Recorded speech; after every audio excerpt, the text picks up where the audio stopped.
Good evening. You're flying with Pod Squadron podcast. All wings report in. This is Andy, Pod Job, standing by. This is Tracy, Pod Tracer, standing by. And our attack support ships, we have Rodney, also on the standby, waiting to support. All ships to attack formation. Ship mission objectives to talk about Star Wars and movies, streaming, animation, books, themed experiences, and your art and inspiration from a galaxy far, far away. Today's flight plan includes The Bad Batch, Season 2, Episode 5 through 9. And for all of you out there, all comm channels are open. Follow us on Twitter, Facebook, and Instagram. Find us on YouTube, like and subscribe, and hit the bell icon so you know when we have new content. But first, I am your squad leader for today. I'm Andy Lowe, a.k.a. the Chinese Pirate. I'm a director, storyteller, puppeteer, performer, and fight choreographer. On my wing is Tracy. Hi there, I'm Tracy, aka Hot Nerd Girl, sort of former blogger, social media occasional poster. For some reason, people follow me. I don't know why. And sort of prepper. Gonna be doing my go bag video, and also quasi farmer, and all around general dork. And from the flight deck, we have Rodney, who'll be joining into the conversation just a little bit. Yes, but we are just one squad in the fleet. Speaking of Rodney, he is the head of the Geekish Network. That's right here on YouTube and on Facebook. You can find all of their channels and all the great shows. As spoils to attack position, we're going in. All right, we have a skeleton crew. We do. We have a squad of two with two and a half flying support. 2.5. There we go. I forgot to do my mouth warm-ups. I just realized. And I am also a dinosaur baby mama. Thank you, Paul. Oh, that's right, dinosaur baby mama.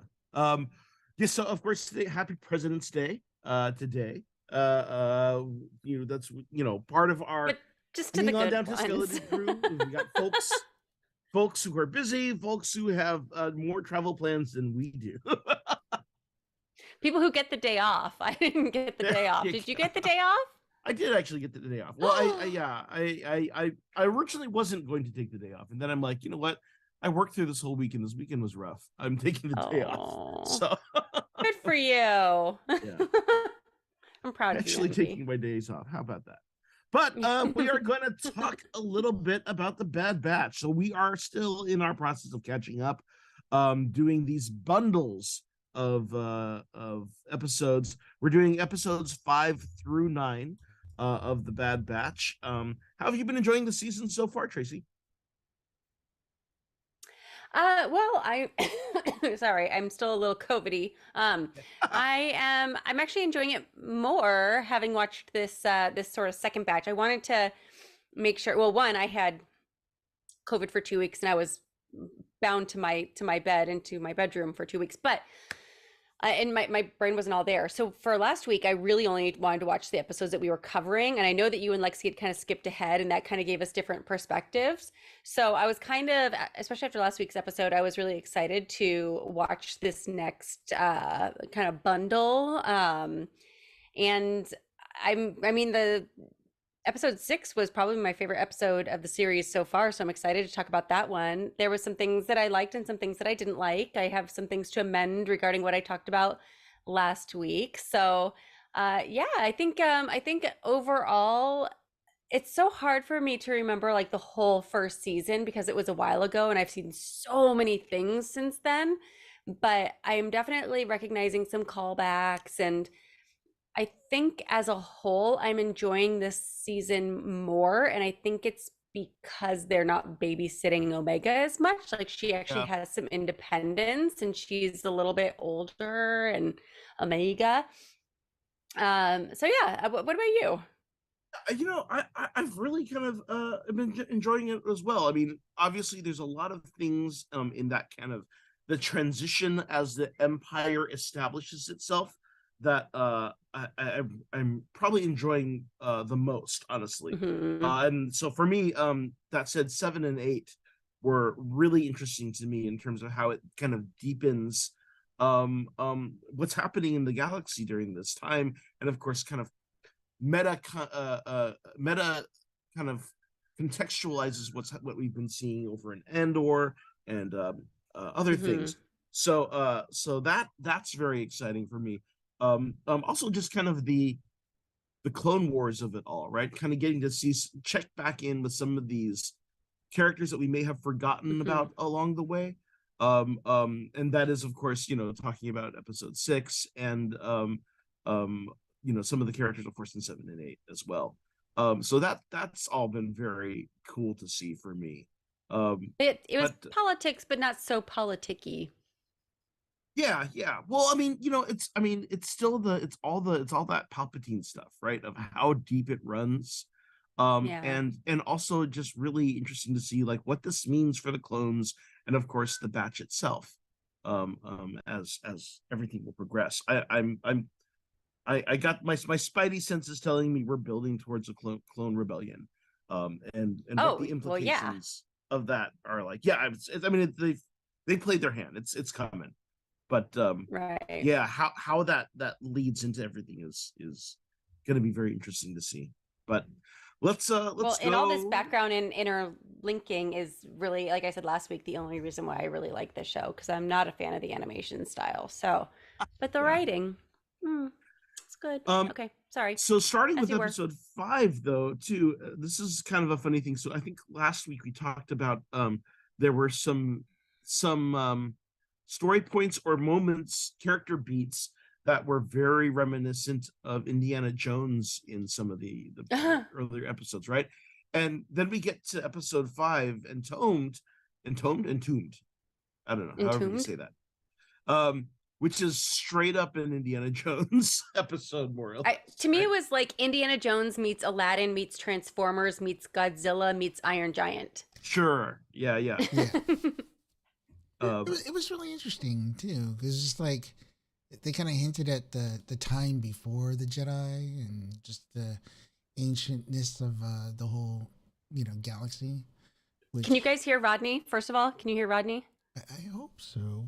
Because But yeah, last week, I think it'd be really. I know it's a little crazy, but yeah, I think that was. I kind of really enjoyed it. It was like it was almost like a standalone episode, but at the same time, it was interesting just to see that sort of. I wonder too if they're trying to build upon that whole aspect of like the treasure hunting nature of that world of the universe of the Star Wars universe because of like Doc Afra maybe Yeah.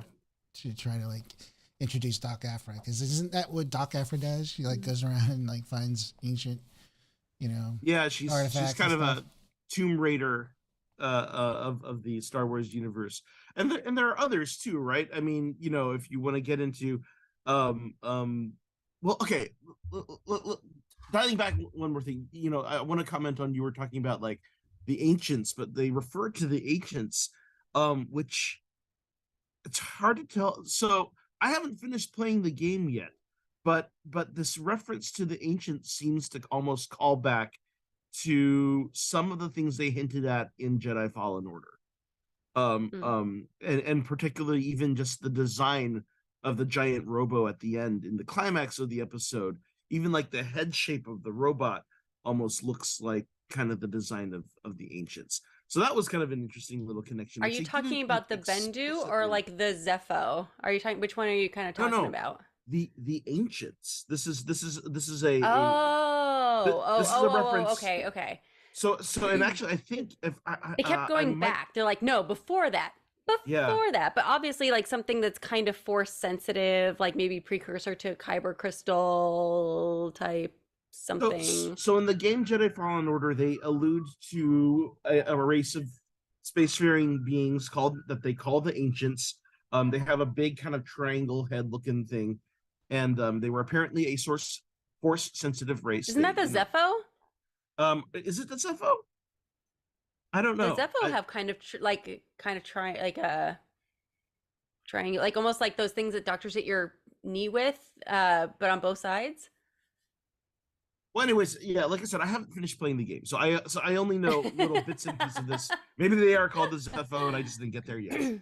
But yeah, I mean, it's interesting to see, like, okay, Well, are they canonizing that in other media now?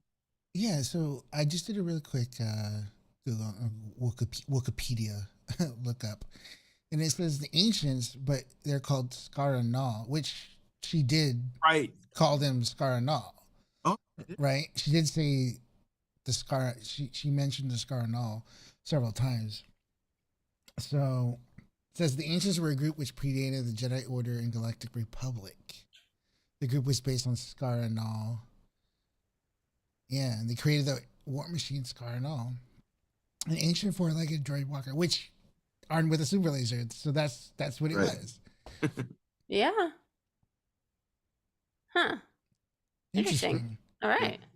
Yeah, so I mean they're introducing it for a reason, right? Yeah. So Well, and that's the thing, right? Is this a standalone episode just to do it, just to kind of widen the world and have a bottle episode, or is it to establish the batch as doing treasure hunter episodes from time to time, just to kind of not be focused on the state of galactic politics every week or not, or if we're going to see more of this. Or is there more coming? But I don't know. Well, It was the gizmo looked like a sparkly version of the Fifth Element stones. So, and every time they she do definitely stuff did like like the this, exact thing with like the monkey statue, like the whole. I mean, that was right? very Indiana Jones, like that Yeah, swap out. or even like Okay, but why? using it like decoder ring, where you're looking through the lens, and yeah, Right. Well, they've done that. They did that in with the Sith knife too. And oh no, yeah, the okay, that sequels. was a straight up Goonies thing, right? With the key and Yeah, then that's true. the mountains magically line up. yeah, that was very goody. Yeah, That was but yeah, very when goody. she put it in and twisted it, it was like Yeah. yeah. But I And actually, that's the as reason some. why I'm sorry. Oh, sorry. Go Casey. ahead, Rodney. No, go Yeah, ahead. that was the reason why I really enjoyed the episode. It was just like that sense of adventure, Goonies, Indiana Jones, Tomb Raider type of deal, right? Where it's like, and then just the hints at the what happened, what came before, even before the Jedi Order and High Republic, right? I guess that was like, and I guess that was a question for me to you guys is, I don't remember ever hearing any kind of references to anything before the Jedi and the High Republic.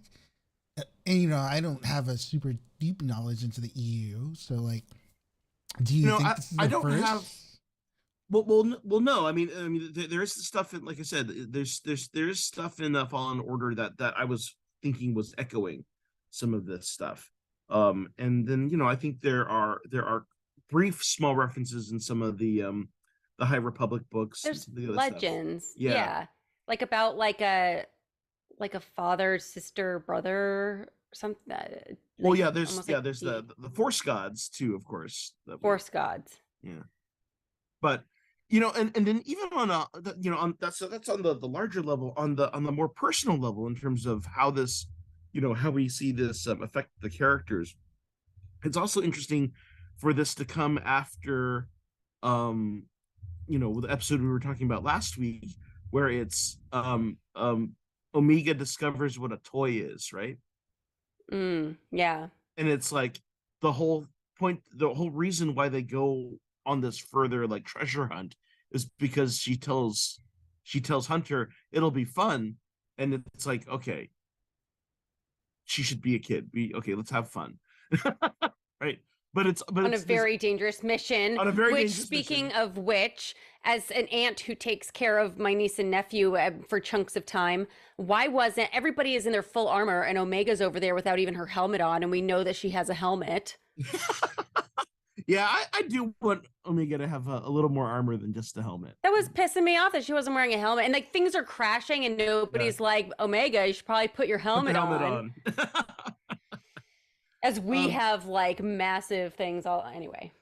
What do you guys think of? So this is the most now we've gotten of Wanda Sykes' character. What do you guys think of her?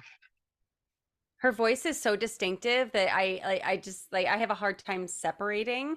Like at least Rhea Perlman kind of does something with her, like she makes it a little like she smokes or something. Like Wanda Sykes just sounds straight up like Wanda Sykes, and it's just so identifiable that I just hear her on like Curb Your Enthusiasm, like talking about racist dogs and stuff.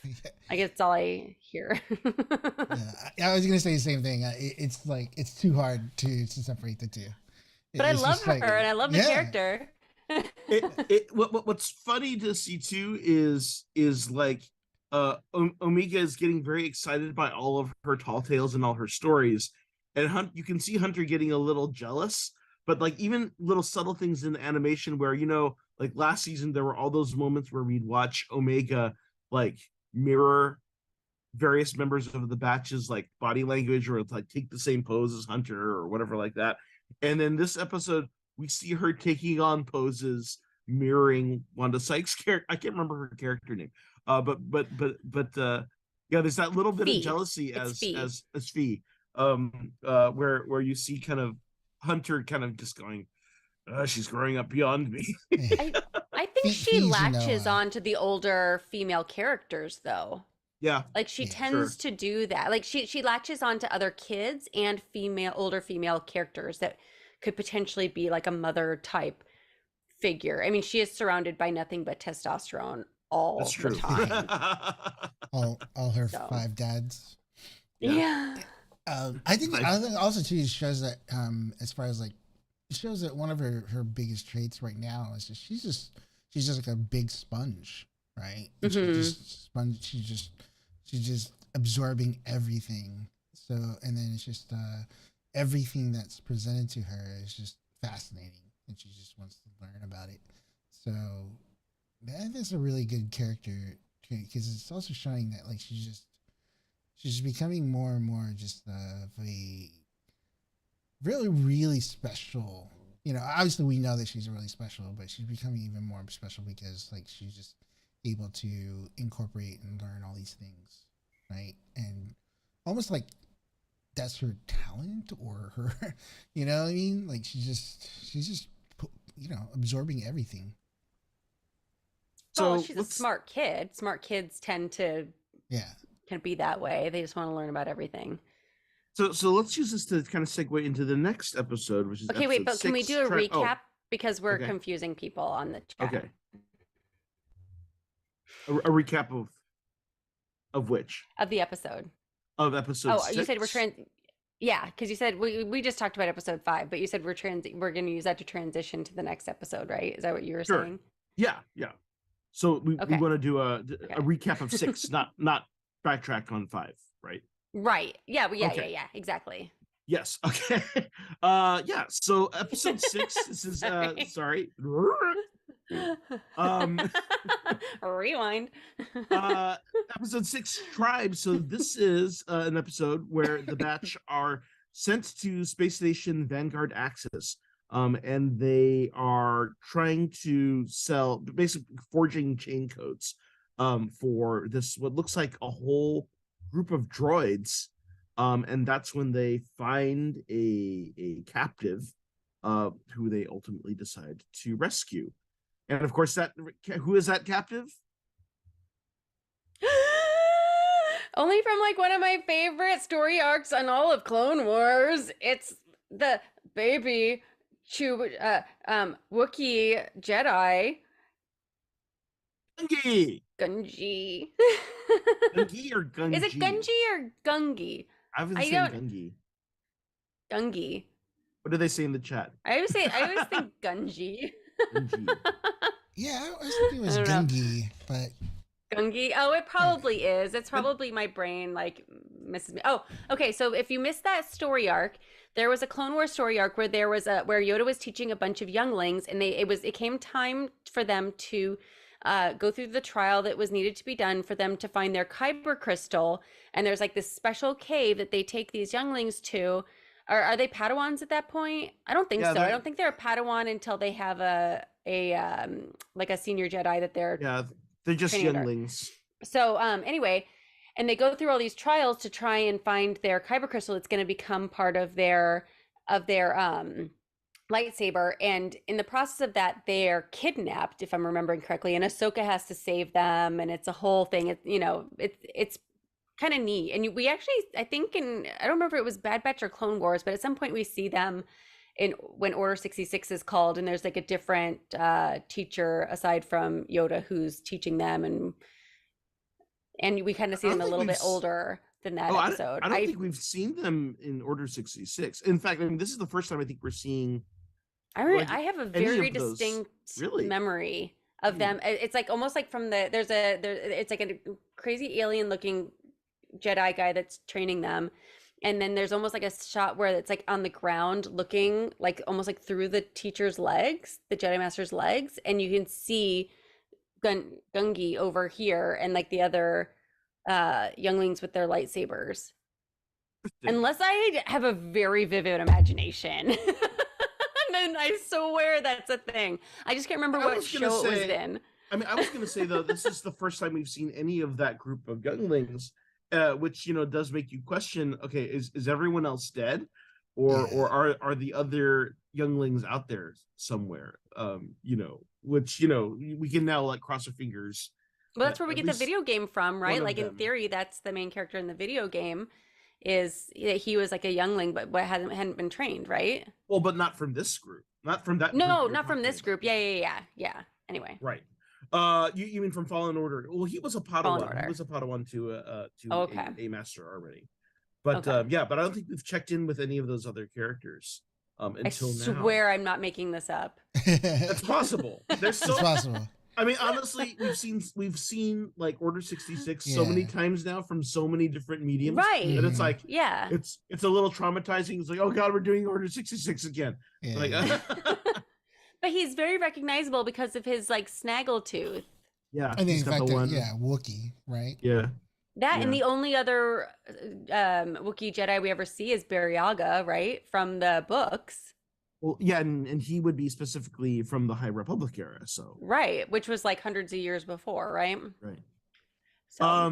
So this is cool. This is fun. One, I don't think we've seen like a completely like maybe emancipated droid, space station before.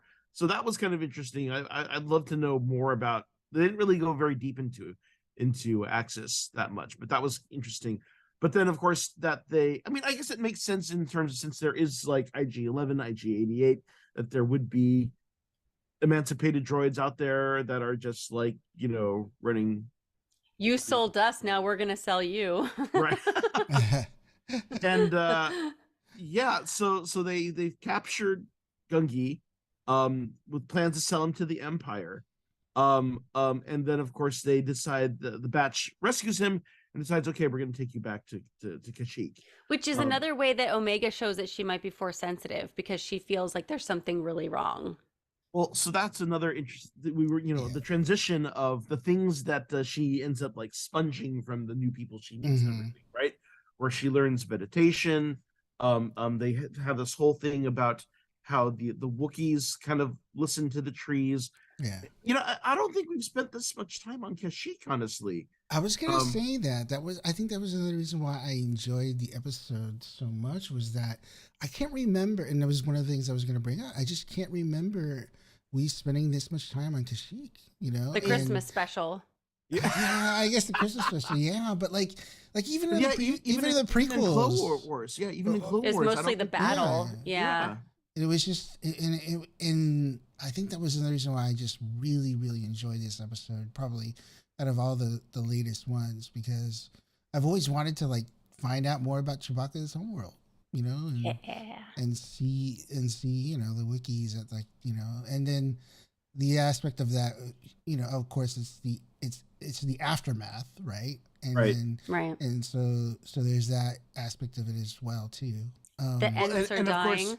And of course, like deepening the rivalry or the mutual hatred between the Trandoshans and the Wookiees too. Dude, how fucked up is it that they that people just like wear Wookiee pelts? Like, we're not walking around with like Trandoshan shoes and handbags. Right. Like, it's really fucked up. I mean, these are sentient beings. That's like skinning you, Andy. Yeah. Well, I don't have that much fur, but. You just use your scalp and make it into. True. Yeah. I'll just like put it over my shoulder. A nice wig. Yes. Yeah. Yes. Wookiee pelts. It's like, honestly, okay. All in all, like, for not being like I noticed this, like, the lightsaber didn't actually ever cut through anyone or anything. However, we have some of the most gruesome deaths I've seen in like all of Star Wars in this. Like, one, of course, like alluding to Wookiee pelts, but also like just all the spider death was like really like, well, that's dark. They like went full on Sheba. Yeah. On that Trandoshan. And it's the whole like, Dark Knight Begins, like, what is it? So I don't have to kill you. Use your words. I don't have to save you either. Oh yeah. And it's like, but at least Gungi and Omega make like the best, cutest team ever. Like her with her bow and him with his lightsaber. They were so cute. I want to see a series with just the two of them. Hopefully and then they fall in love and they have like little blonde Wookiee babies that only have like it's like the slutty Halloween. No, it's like the slutty Halloween costumes where it's like just like from the knees down and like and like the hair and like like a that's way more stylish. I was saying Captain Caveman, like from the old what is it, Fred Flintstone superhero. Captain Caveman. But we also see Omega learn meditation from and so from the Ents. From the Ents, yes. And also interesting, like it does make you wonder. It's like, okay, so with the Wookiees and their ways of kind of talking to the trees, or like the trees have a plan or whatever like that, it's like, are these different ways in which the Force manifests itself to different cultures, right? I mean, the midichlorians are just swirling around everywhere, right? In the trees, yes. What if it's like pollen and you're like allergic to the midichlorians? Well, isn't that AWA? just giant pollen Yeah. things that land on you. You're like, let's see here. Other things about this episode. Oh yeah. Also, yeah, another interesting thing too, where it's where another thing with this kind of developing arc for Hunter as he goes. They're both just kids, and it's like they should be allowed to be just kids. It's not fair, which is But it's not going to happen. It's not going to happen. It's also interesting perspective from a clone who was raised to, like when he was their age, he was training to be a soldier also. But Well, he was their age for like 2 weeks. that's true. I think it's also interesting. There's an ongoing theme too, which I mean they're pretty much not really telegraphing it, but it's just like you're saying, Andy, of like going closer and closer to like Clone Wars, where like each episode so far, there's always some hint of like, okay, the Empire is really doing some shitty things. We need to do something, Right. Like we can't just go and find do anything to survive. Like they actually have to, and there's nowhere to get hide involved from it, right? Yeah, It's there's like, nowhere to hide from it. Exactly. Like they have to. It's the Han Solo involved. paradox. Mm-hmm. like you said, like they see and of course Omega is leading the charge in that, because like she sees Gungi and she jumps in right away without thinking about it, right? Just tries to help him, and it's just more and more where I think they're just gonna get pulled in, and they can't just do the whole mercenary mission of the week thing anymore. Space A team, right? Yeah, right. Space A team, basically. Yeah. And of course, getting a lot of support from Echo on that front too. Oh, actually, that was a funny bit too with Echo drinking the Wookiee beer. Well, actually, that's also a pretty good transition into the next episode, or the next 2 episodes, really, because they're kind of a continuing story. So let's jump to episode 7. This is the Clone Conspiracy, which we don't actually see the Batch at all through this episode, and so this is when we get into like some of the stuff that really got me kind of sitting on the edge of my seat, because it's getting into kind of the state of the galaxy. We come across a clone trooper named Cade, and he apparently was serving for Rampart when they scuttled Camino, and it's pretty crazy because they basically not exactly retcon, but explain that they didn't just bomb the cloning facilities. They bombed the entire planet, like every city and every settlement, which basically just an all-out genocide of the Kaminoans. And Cade is making the big decision that he wants to tell someone. He's not feeling right about everything, and it's not what he feels he was trained for. And of course, we through this process we also discover that one of the senators who we remember back from the Clone Wars days, Senator Chuchi, who I just wanted to call Coochie. I have no comment on that. Come on, Dave Filoni. Come on. But I don't know if we've seen Chuchi since season 1 of Clone Wars. I mean, she must have popped up in the background, but She looks and sounds a lot like Omega. she does, but it is a different voice actor. I did. It look is? It up. It is. Yeah. I thought maybe they took some of her DNA or something to make Omega, and that was going to come out at some point, because she has like the same voice and a very, very similar look, except for being blue. Yeah, it's almost like the same model, right? Yeah. I believe they did bring back the original voice actress from the Clone Wars days, but again, yes, it's because there's another New Zealand accent there, and it's just becoming too distinct. But she is out there advocating on behalf of the clones and what are the plans for them, now that they're starting to age out and there are no more clones, and there's legislation to build a recruited army, or an army of stormtroopers, essentially. TKs. And she's still like, okay, we can't just dispose the clones. What are we going to do about this? And in her efforts to kind of seek out like what do the clones need, she goes to the clone bar, and that's when she is tipped off by Cade that there's more going on. Slip. Is it Slip? I thought Slip is the one who slips away and survives all these things. Cade is the one that was killed at the beginning. Isn't it? Oh, it was Cade. Yeah, Cade gets killed first. Right. Okay. Sure. And then Slip is because Captain Rex says later in the next episode that he was meeting with Slip. Right. Yeah. Okay. Thank you for that. Yeah.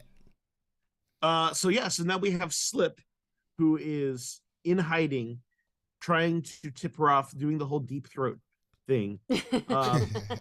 He's deep throating Coochie. Oh my god.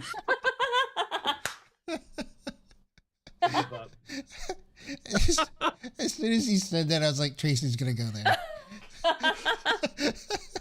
I was like, Tracy's gonna go there. I can't help it. It's my brain. Hi. Hello.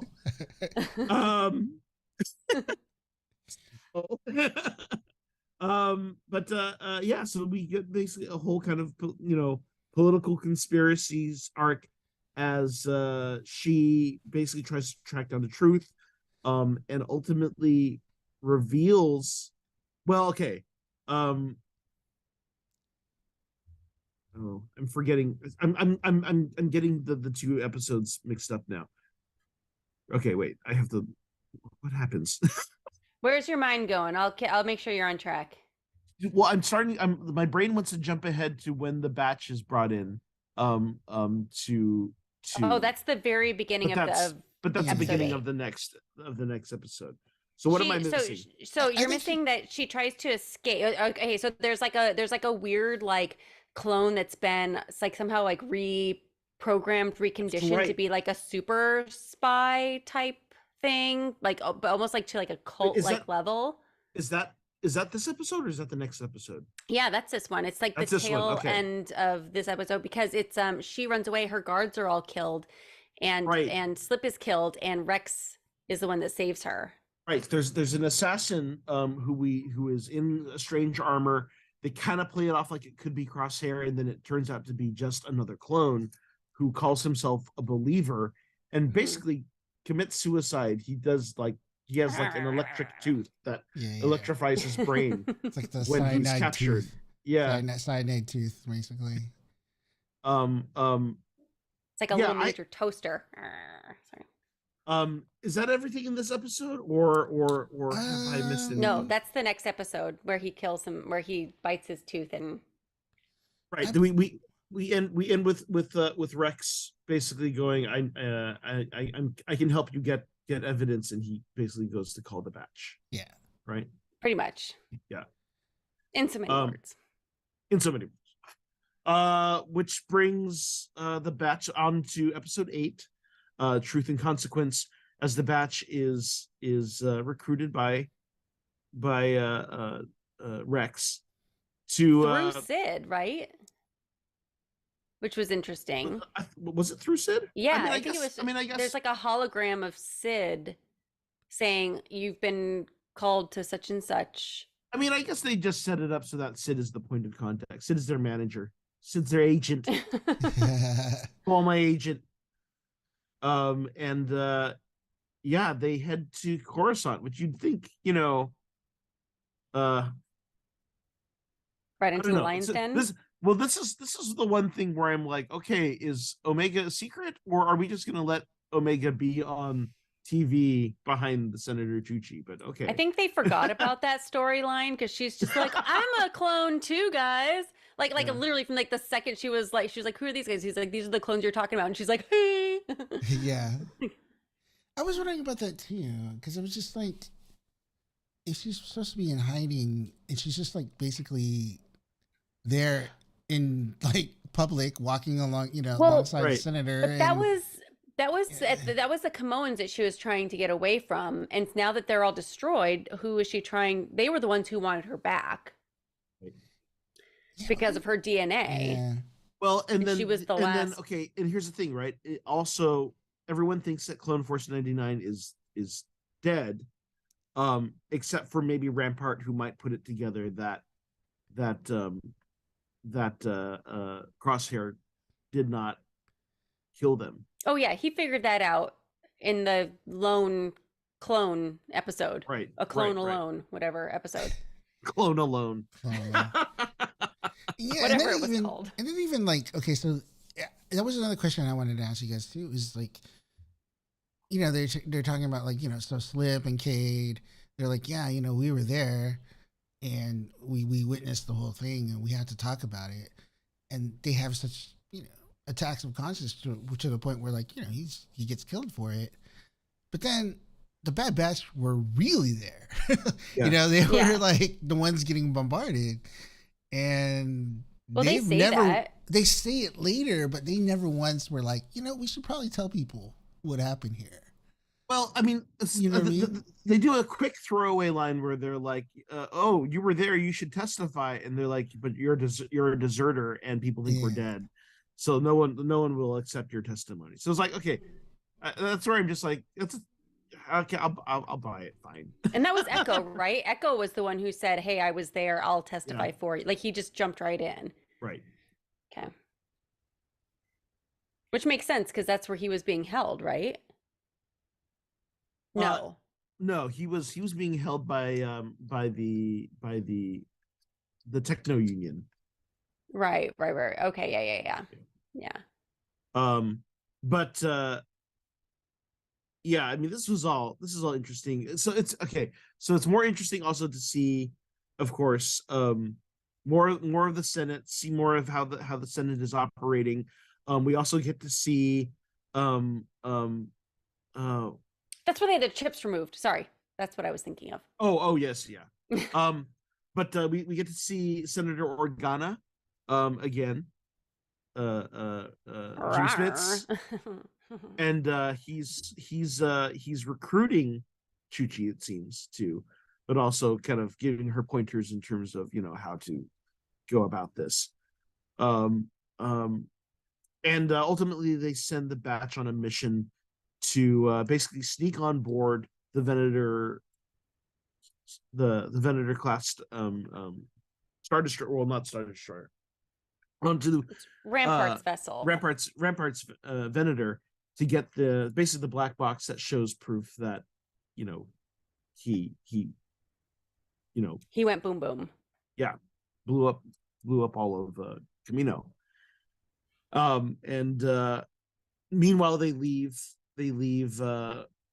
Omega behind with Chuchi to just kind of watch how those proceedings, and in the theory, of course, be her bodyguard as well. Yeah. Any other thoughts about this?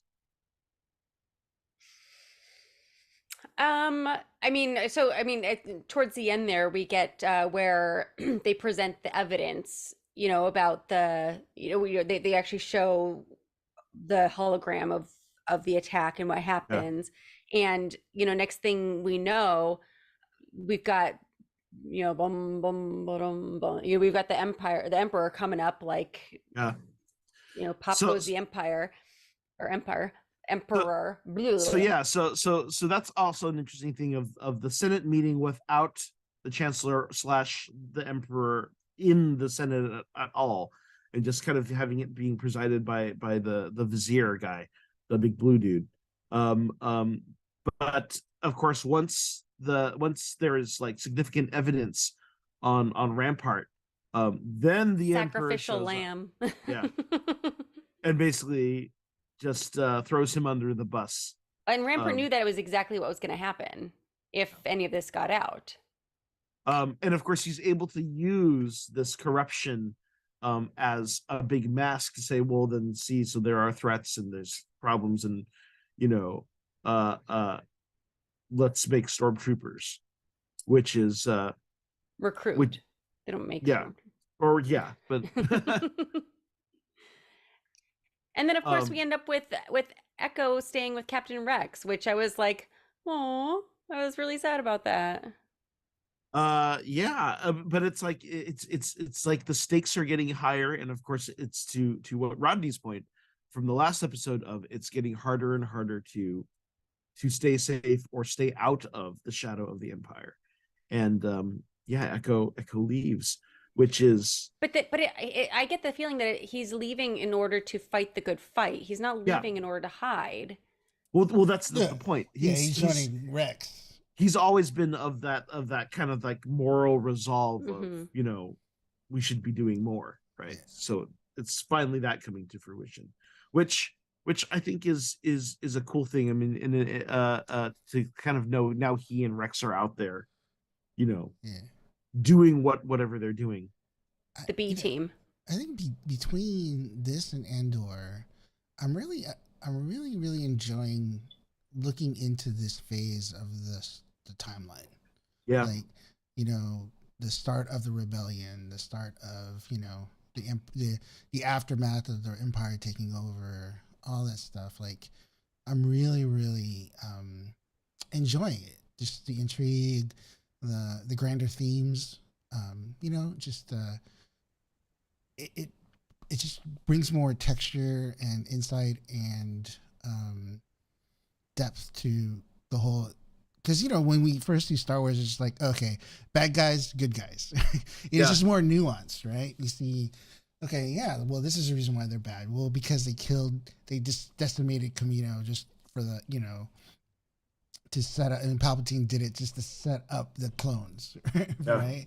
You know what I mean? It's like he did it for several reasons, and it's like, well, it's like 3 moves down the line, he did it so he could really blame it on the clones, and then institute his own, you know, force. it's also interesting in terms of just to let that little bit of setup for what is with that clone assassin. And of course Rex is like, well, he's not a clone, right? They kind of disavow you know this super loyal clone assassin. And what's that about, right? Is that a new generation of clones coming from Mount Tantus? Is this like or even just all of the allegory in these 2 episodes with the clones going, I was made to fight, you know I'd rather be doing this, and I wouldn't know what else to do with myself without that fight. And of course, well, it's time to think about what do you want to do with your life after that fight is done, right? Or what more can you have? So it's like, is this clone a clone who basically submitted himself to further experimentation, or to be like optimized, or they've proven themselves, like in the very beginning it was like they will follow any order without question, but then as we as we've gotten all these different series, we see that they have really like they want desperately to be individuals and to have a say in their own lives, and right. they are individual beings. And just like with us here, there's going to be some people who unfortunately fall for cult-like ideals. I think that this is just another example of how they're, even though they're clones, they're all separate beings. Right. As opposed to, like, of course, I don't know. Go ahead. No, go ahead. Oh, well, and of course, you get all of that kind of allegory in terms of, how real armies take care of their, or don't take care of their veterans, or it's or even for that matter, what do you do with soldiers who after had all this training and all of this experience, and all they know is that or fight PTSD and the or PTSD or whatever, and what do we as a society do to help that transition of being welcomed back into everyday life after the fight, or do you just keep finding fights for them, which is seems to be the emperor's thing, as he calls out insurgents or making up new threats, right? I To think kind he's of regretting not putting a second chip in them that just kills them on the spot, like they did Sure. with the droid army. Yeah. I mean, because they're proving to be, because they are so individualistic, they're proving to be a little bit problematic for them, Right. which we are good, happy for because it creates drama but the emperor is probably not so much. But anyways, so we'll now transition into the last episode we're talking about today, which is episode 9, The Crossing. And coming right out of the last episode, it's the big thread of this is dealing with the loss of Echo and what that means to Omega and what it means to the team, and how each of the batch, the remaining members of the batch, process this. So they are on a mission to the planet Ipsum Prime, and apparently Sid has somehow acquired a mine, which she wants them to go mine, I guess. What? And well, one, I'm very glad that Omega was wearing her helmet in this episode. Yes. Thank goodness for that. I made sure of that. It just it just harkened back to like all the the ghost towns and the 49ers and the I don't know. I don't know why I laughed. I think I laughed because this episode was a little, this is my least favorite of this bundle of episodes. I found myself losing interest constantly, except for the point where Omega is feeling all the feels when it comes to Echo, and Right. she kind of forces Tech to feel things, or not. Yeah. I shouldn't say that. She doesn't force him to feel No, things I because think he you're right. feels no. But he specifically says, just because I don't express them the same way you do doesn't mean I'm not feeling the things. Right. So so that was the wrong phrasing. I see what you're saying. Okay. He's a little bit of like the Sheldon of the group, right? Where he really does feel things even if other people don't necessarily think that he is, in a way that is acceptable to them. But that to me was the only part of the episode I had any emotional stake in whatsoever. I would Because agree. the rest of it is just them like, careful, if everything's gonna explode, careful, it's gonna explode, careful, it's gonna explode. Oh wait, it's the Lion King. It's gonna explode. Like, it was just like, I don't know. It was just kind of a ridiculous throwaway episode. Well, and it's also the thing where it's like, really, you have this group of mercenaries, you're gonna have them go like collect ore. Well, and she does that apparently because there's a danger of poachers.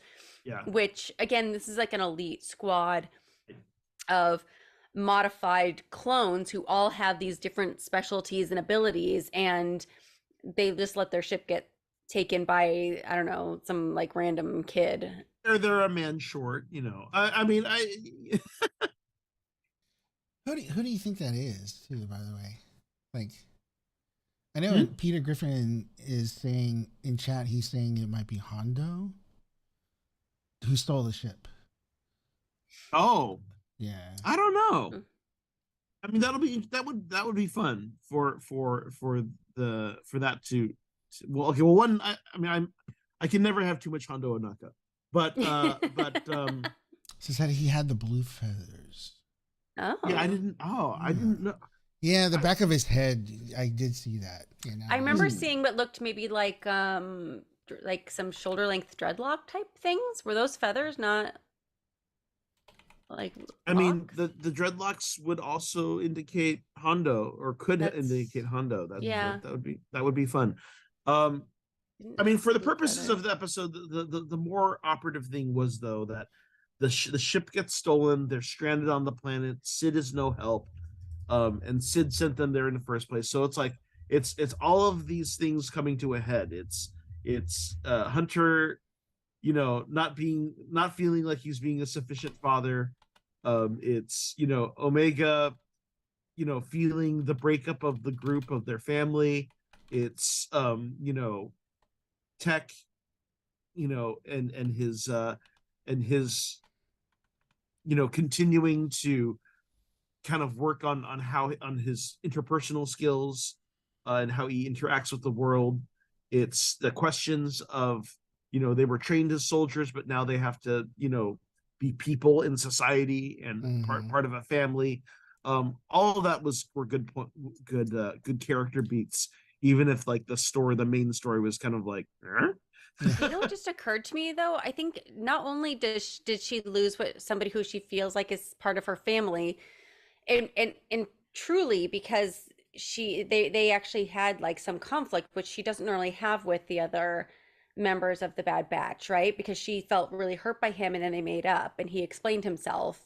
Um, but when the ship gets stolen, that's also the closest thing to a home that she's yeah, probably ever had. So she's now lost kind of like an uncle figure and also, or a a home, brother, I like, guess. yeah, Yeah. And now she's lost her home.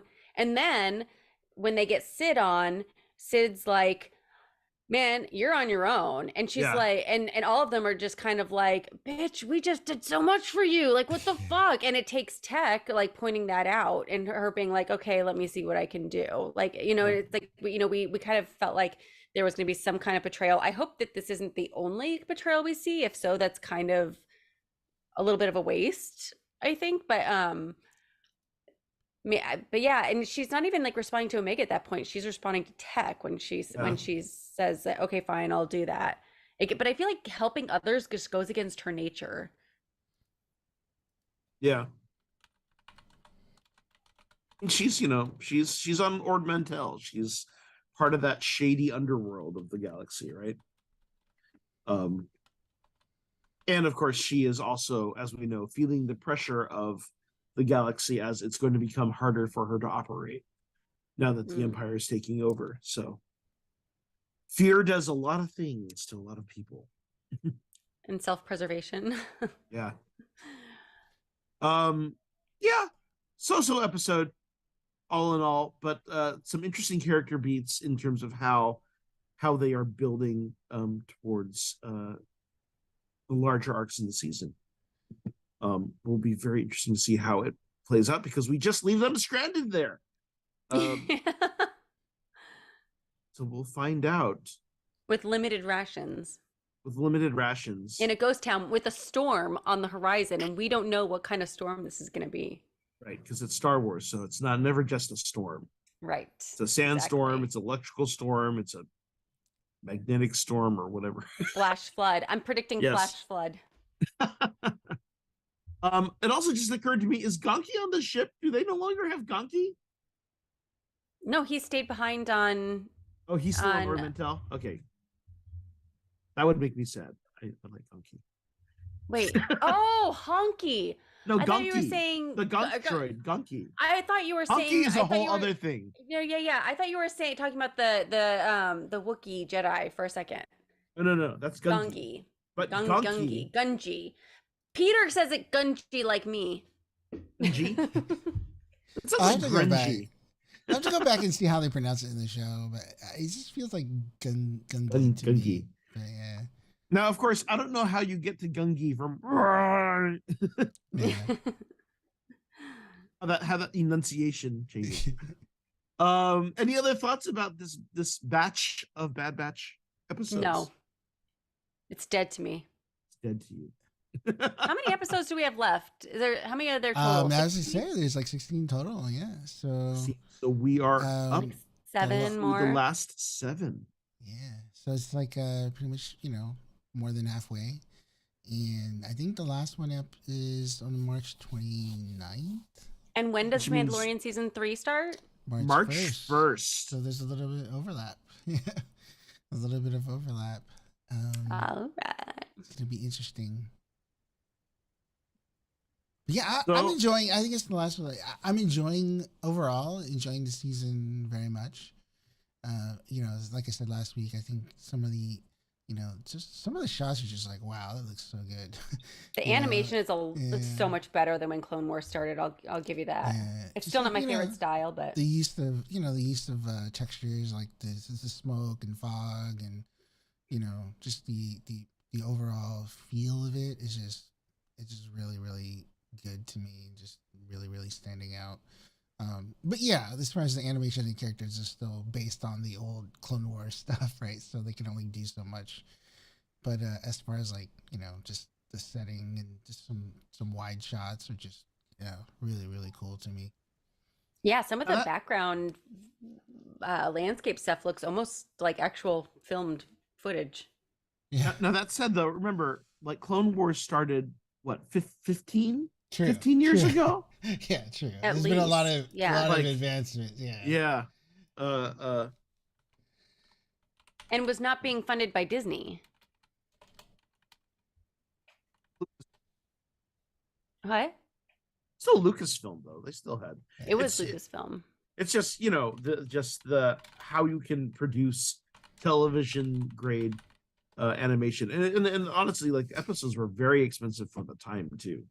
Just the limitations of CGI animation, how much it's grown from then to now. and it kind of brings up kind of what we might talk about in Crosstalk is how much money are they putting into these new Disney Plus, shows, as opposed to back, like you said, back then, right? Yeah, Right. they were Lucasfilm, but like how much did they put in?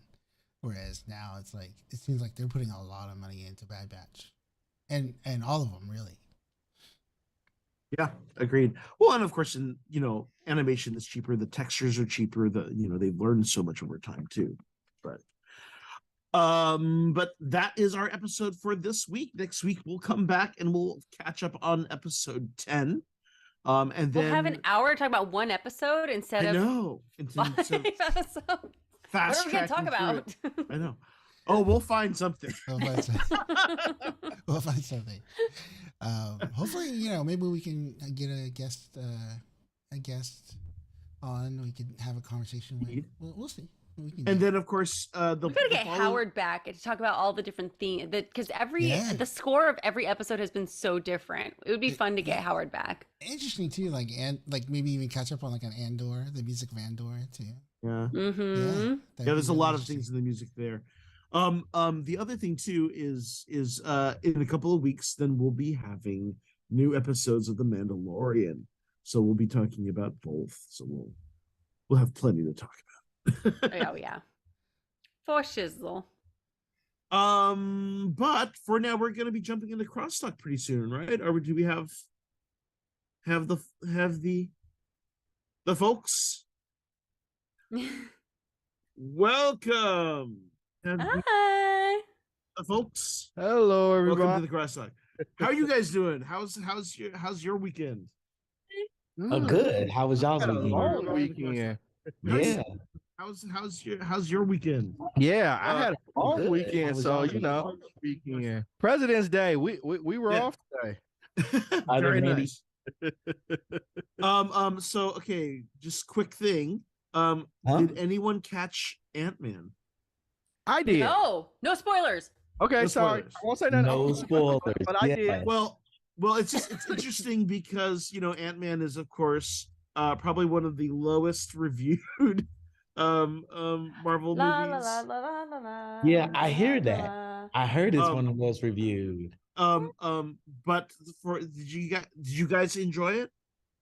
I didn't see it. I didn't haven't see it seen yet. yet. I don't think I said I liked it. I mean, it's not my favorite Marvel movie, but I did like it. Fun with it too. I think I mean there's certainly things I could nitpick on, but Yeah. but I had fun, and honestly, Jonathan Majors is just so dynamic.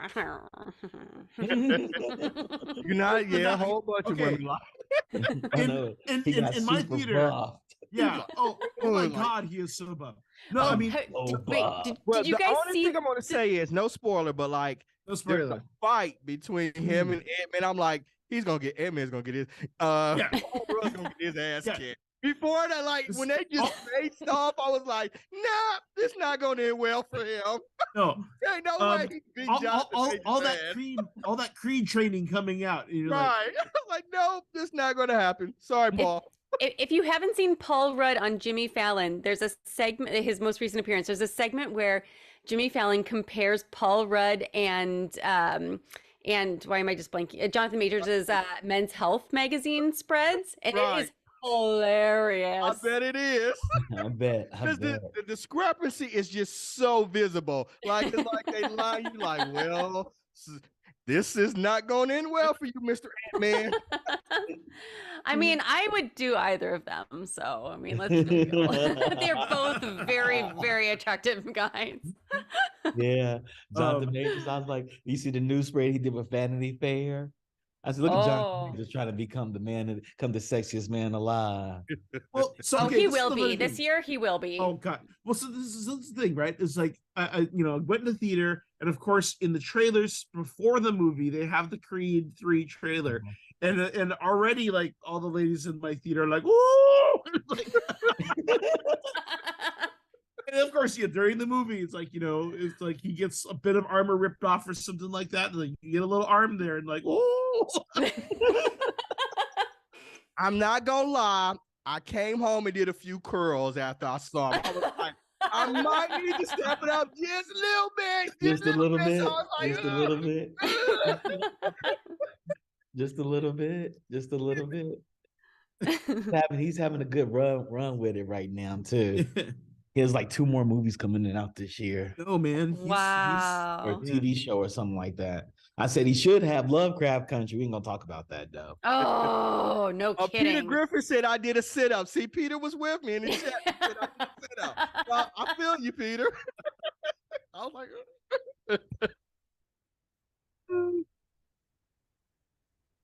well, I thought that one already came out. Yeah, that was yeah. That came out. That's sorry. That one came out, Creed, and then Quantumania. So he's had 3 movies come out this year.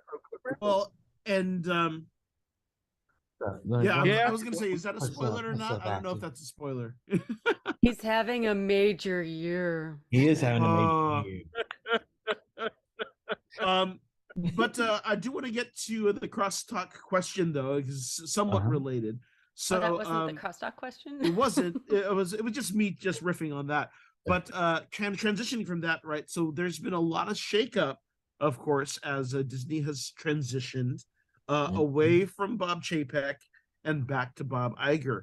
And one of the big announcements has been that they are cutting back on some of the development for Disney Plus, which means less programs for both Marvel and Star Wars on Disney Plus. And wondering what your guys' perspectives and thoughts on some of that are. I guess I'll go first. I think it's a bad move. I mean, they had Kareem come in there, and Bob Chapek told Kareem, we need to compete against Netflix. And Kareem pumped in Disney, into Disney, Marvel, and Star Wars, because he knew that's what's going to get people to get the membership. Sure. So they got all these memberships, and they have the same numbers as Netflix. They just didn't have anything else outside of Marvel and Star Wars. And I think they need to put more money into it, because that Disney vaulted library is not enough to keep people there. People are not revisiting Aladdin that much, or they're not visiting Lion King that much. Or watching National Geographic as much as I do. Yeah. They're not doing it as much as you do. You're on National Geographic. So I think they need to put more money into it. They shouldn't have got rid of Kareem, first of all. Kareem wanted to move over everything to Disney Plus, including ABC and ESPN. He wanted to move everything into it, and I don't think they want to do that now. Well, was he like a hardcore Chapek guy though? Is that why? He was someone who was brought in by Chapek. Yeah, he was. He's brought in the chairman of Disney Plus, D-Man, Disney Media. Yeah. It is interesting though, because I bring this in on the heels of talking about Ant-Man, right? Because as much as I enjoyed it, you know, the critics scores are very low, as you know, Mhm. and there has been a lot of derision in terms of all of this whole phase 4 leading into phase 5 in terms of the varying levels of quality. And so that's the question, right? Is that a lot of kind of what Iger is saying in terms of what the philosophy has been the last couple of years is quantity over quality. Yes. Do we think that that move to kind of slow down has any value to it? I think it does have value to slow down, but to cut, it doesn't make sense to cut. Like Yeah. they Couldn't rushed a lot they- of these projects. right. Rushed them. And couldn't they just pick better projects, like put the actual time in it to give us high quality projects? I think you can do both. I think you can have good quality projects and you can have something that's steady. Because to piggyback on what Chuck said, yeah, I don't want to see Snow White and the Seven Doors. I am a Disney subscriber because I want good content and I The want new content content. to build out this universe that they've worked diligently to establish. So I think we can have both. I just, some of the choices seem like money grabs though from at the beginning or around the middle. And so like let's focus on good quality. And I think we can Like, do for because example, if it stops, if the project stops, why am I going to retain Disney Plus? they came with Wrong Gone Wrong, which is a 20th Century Fox project. Amazing movie. They didn't do any promoting to it. They just threw it up on Disney Plus and just didn't support it at all. They need more stuff like that so they can focus long tail for the Marvel and Star Wars, which is live action with a lot of CG in it. That takes a lot of time. That's the thing where I wonder if Iger is onto something in terms of Mhm. if they have gone for a quantity over quality philosophy in the last couple of years, does less product but more focused marketing or being able to give things their due. That doesn't necessarily mean like we're not going to see some of these projects that they've announced. It just puts them in a longer timeline, right? Mhm. Potentially. But I mean, I don't know. It is, they're still laying off 7,000 people, They which are. is like is unfortunate to see. It seems like he's rolled back other things that were like Bob Chapek money grabbing things though. Like he's kind of reduced some of the fees in the parks and things like that. Yeah. Right? Has it been kind of a mixed bag? There's a mixed bag. I mean, I think he's smoother about things, but I mean, he definitely is pushing a narrative of being better to their core consumers. It's also interesting that he's talking in terms of a shift of, the metric of subscribership base is not what's going to be like the long term, which was always a thing to me where I was like, is it really such a bad thing that box office has been down? Because to me, like box office has been steady decline since the 40s. It has never been rising. It has been constant decline. Right. And at which point where Disney really has the leg up on a lot of other studios is that their main revenue gain is on how they are able to use these franchises or use this IP so that even if you don't make money on the Ant-Man movie, well, they're making money on the Ant-Man movie, but if you didn't make money on the Ant-Man movie, you're still going to make money on the Ant-Man restaurant in the park, right? Yes. And that's the thing where I'm like, philosophically, are they naming that so much, right? Yeah.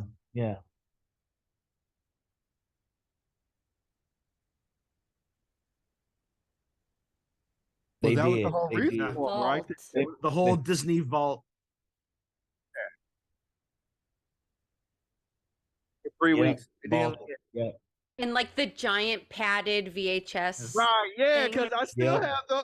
We might have them in the crib sitting. Yeah. And they vaulted it. They vaulted many of them. So I mean, the vault doesn't exist anymore, right? They I can't remember afford a thinking, vault. man, I am never going to be able to buy this movie because I couldn't afford them. So I was like, man, I am never going to be able to own this movie. I'm screwed for life. For life. Well, Yeah. and of course that Never. vault, My that children vault are going to tactic. miss out on My poor Bambi. children. It's not available anywhere. Sorry, Well, of kids. course- You're just going to be able to watch Beauty and the Beast. That's it. That's the only one. I apologize. Of course, that whole vault tactic was how do you recreate that limited demand that they used to do with re-releases, right? Back before video, it was they would do another re-release of Bambi every 5 or 10 years, and then it would be a thing where, oh, now I want to bring my kids to see Bambi that I saw when I was a kid, and you had to be able to have Let's that same IP traumatize come our back. children too. Yes. Yes. A lot has to be too is they had to think Chapek was on the director to hit the world with quantity and bring up sales. Like his job was to move the stock price. Right. And I think he did a decent job of doing that, It wasn't the We should do Iger a whole era. show just on this. But I'm saying he did as he was expected to do. Dude, yeah. Trained by Bob Iger.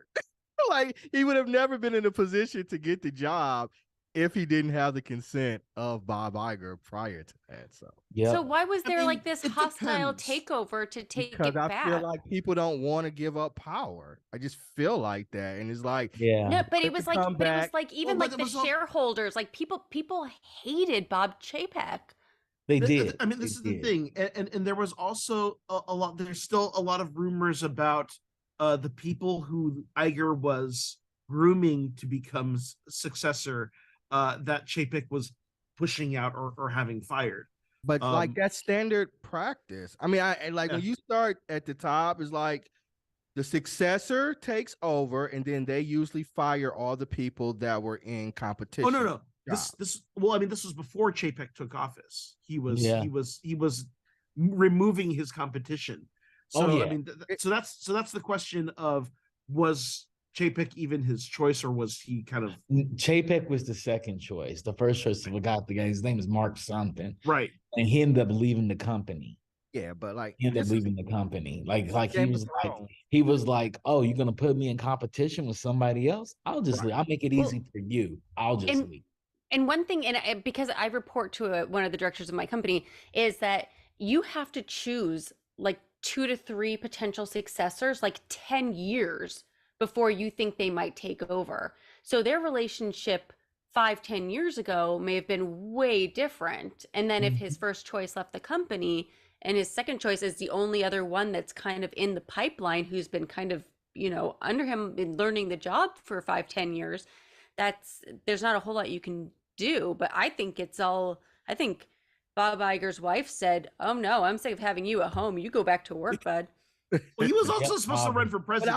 I'm too. no, I actually this like I'm saying, he got tired of being at home. She's like, everybody's Yeah. kind of like, you need to go back and do it, and he misses it. Like how if you Yeah. run Disney, how do you not miss it? And people have to understand too, Bob Chapek is the consumer products guy. Like he is just a consumer products guy. I'm here to make product. That's what I'm good at. That's what I know. Do you think he would have had a more successful reign if it hadn't been for COVID? Absolutely, I think so, but I don't Yeah. think he would have.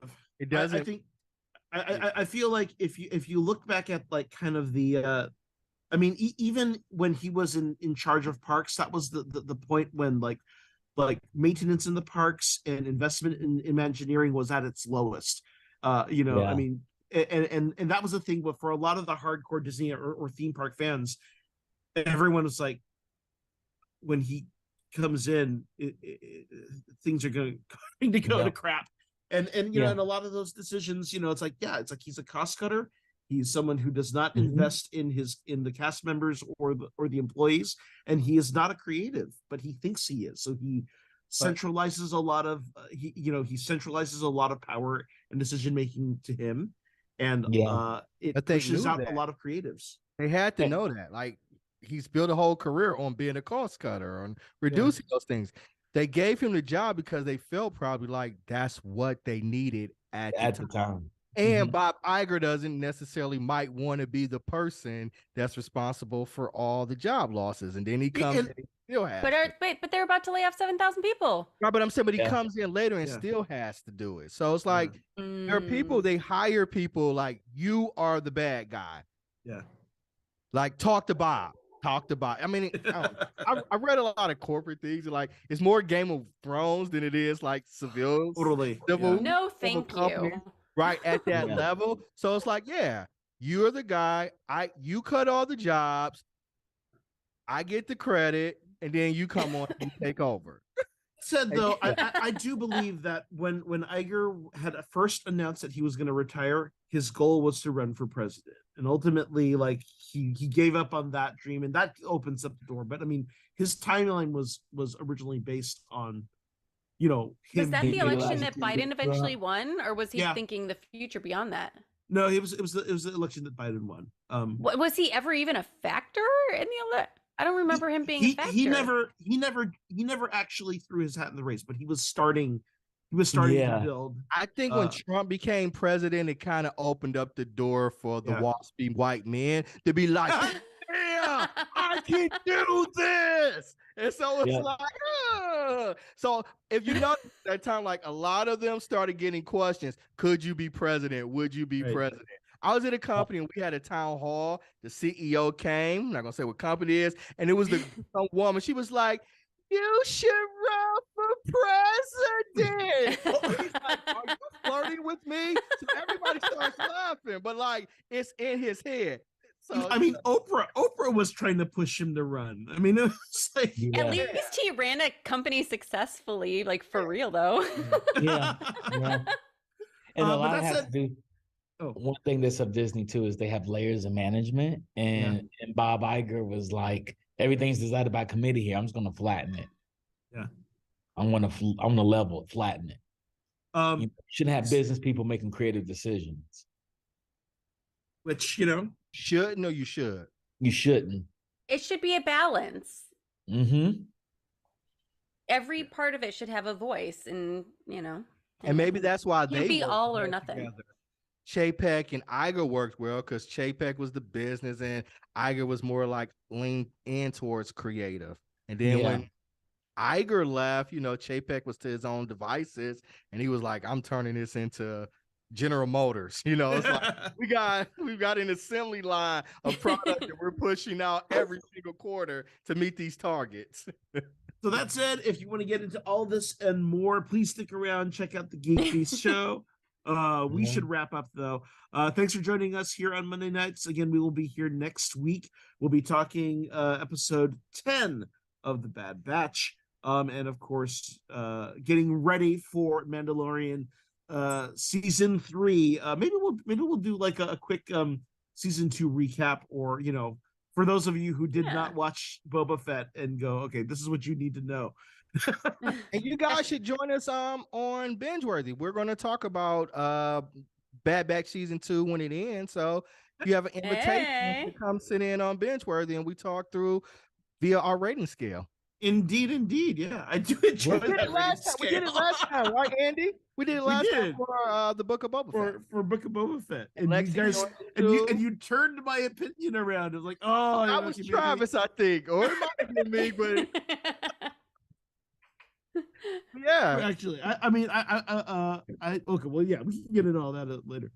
Hey, normally Andy's so stubborn. Well done. Yeah.